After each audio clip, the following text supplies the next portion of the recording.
depression, that led to the alcohol and drug use? It is like the counterpart. It's like your partner inside of the car. It's going to happen.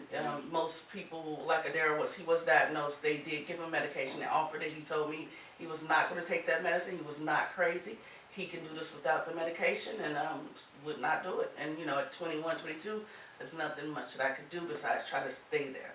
But I seen it. I seen it coming. Now, God took Adara home. Yeah. How did you ferret through those particular moments? I know it was very emotional. Well, very emotional. I think that, let me think, sorry, let me get it right. That's okay. Okay. I prayed a lot. As a mother, you feel things. I can honestly say I felt it coming before it came.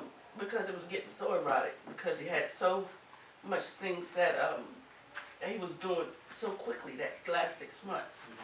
And he has an underlying heart condition, so he had high blood pressure. So high blood pressure was always up, because he wasn't taking that medicine either. One day, thank you. One day of just hanging out, drinking, smoking, whatever he's doing, alcohol, but opiates, anything, cocaine, whatever he was doing that day caused him to have a cardiac arrest, which took him down. He was able to be resuscitated twice. The second time he was in the medic machine, the medic when he went down the second time, which led to him being in a coma with no oxygen to the brain. He had a diffuse agnostic brain injury that kept him in a coma for a very long time. So he had seizures on top of the coma. But I got through it. I prayed a lot. I have a great family base. But because I am so strong, and I raised him to be strong, I knew that I had to be strong for him, even while he was in the coma. For my daughter, for myself, for my family, I've always been the strong one, so I had to hold it down, so to speak. But I knew that I was going to make his life count, and that I wanted people to know not to be ashamed of it. It's nothing to be ashamed of. Absolutely, and that is so critical that people obviously get the help that they need. Turn to family, turn to church, whomever. Say something. It's extremely important. But you mentioned the word strong and strength. And one of the things that emerged from this particular situation was the Little Homie Project. Tell us about that. Now I'm smiling. Yeah. Well, the Little Homie Project was personal to me because he was so gifted, and there are a lot of people just like him that don't know what their issues are, that think that something's wrong with them, that they're outcasts everywhere they go. They may say to you, "Oh, I'm a black sheep." Why are you the black sheep? What makes you the black sheep? Well, I do this and I do that. No one likes the way I behave in certain situations. And, it's not that they're the black sheep, it's that they think differently. Their minds are wired differently, but they're gifted. Every last person that think that they're suffering from bipolar depression may or may not be, need to get screened, and my son, Little Homie, was his rap name, and he got it from Big Homie, who was the owner of the the studio at the time.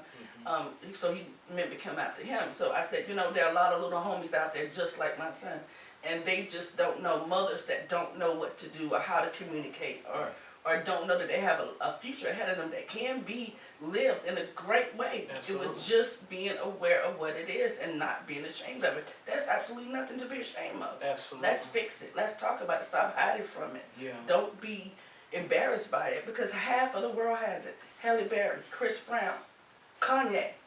The people, when Kanye was having those issues a few weeks back, and it was like, "Oh, Kanye, Kanye." I could not respond to people when they talked about Kanye, because I identified with exactly what Kanye was without even looking at Kanye. Yeah. And since then, I've been trained in mental health first aid. I am in the process of being trained and training other people in mental health first aid. I work with CMPD. They have their own little squad that all they deal with is mental health cases. Right. So we have things set up to help people that has issues that way, or that has questions, or family members that has questions about whether or not this is a mental health issue. But we need the people to come out, actually say, "Can you talk to me about it? Let me ask you a question." You know what I mean? Anything. I just don't want it to happen to other parents without trying to do something about it. And that is the mission of the Little Homie Project, just to educate people about mental illness, Right. but also to strip away the shame Yes, that's attached to it. Exactly. There is no shame. Yeah, absolutely. And Exactly. so I'm certainly proud of you for doing that. You also have a block party that happens every year, an annual Yeah. block party. Tell us about that as we about to close Oh out. man, the first annual block party was done 6 months after Daryl's death. And I'm gonna tell you, that was the hardest thing I ever had to do in my life. Yeah. I was still dealing with my depression, which I still got my own depression because I lost him such a traumatic way. You know, so it was hard to get there, but I started talking about it and putting it out there, and people came out. I had a showcase then and just embrace the love and let balloons go and celebrate his life. But since then, we've grown. Now I have a lot more artists that want to be a part of it. I have a staff that helps me work with it, and I'm just proud of it. And I Absolutely. continue to keep growing. So it's coming up in June. June 30th, we're going to do it at Hickory Grove Rec Center outside, in the outside area there.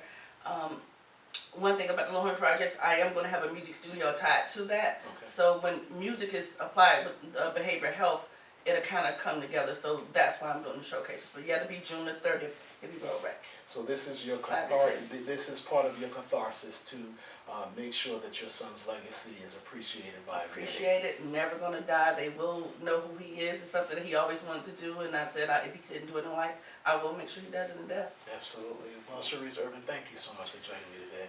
Thank you for making me cry, but I'm I'm good. sorry. It's okay. I'm sorry. I'm all right. Well, Thank listen, if you would like more information about the Little Homie Project, you can log on to our websites, oldschool1053.com and praisecharlotte.com. Thank you so much for tuning in. We'll talk with you next week. Thank you. God, you have me cry.